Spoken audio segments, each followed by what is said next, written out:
Vai vienmēr darbdevējs ieklausās tavā viedoklī un piekrīt tam? Un varbūt ir jautājumi, kuriem ir vajadzīgs risinājums, bet tas ir kā pret sienu. Un ne tikai tev, bet arī darbiniekiem visā uzņēmumā vai pat nozarē. Un vai tu zini, ka jau vairāk kā gadsimtu tam ir risinājums?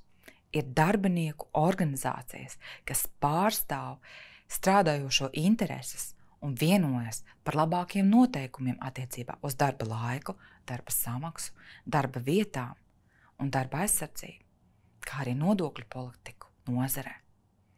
Jā, šīs organizācijas ir arotbiedrības. Es esmu Irēna no Sakara nozares arotbiedrības, un kopā ar citām arotbiedrībām mēs pārstāvam un aizstāvam darbinieku intereses. Mūsu arotbiedrība šogad svin 100 gadus.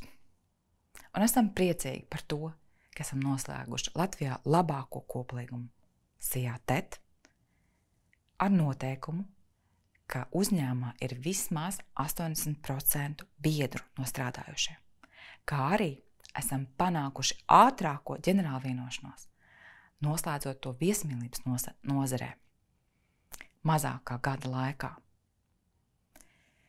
Šie rekordi bija iespējami pateicoties arotbiedrības solidaritātei, profesionalitātei un rūpēm vienam par otru.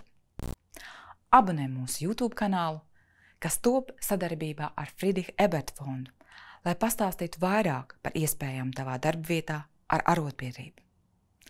Un ieskaties www.lsab.lv.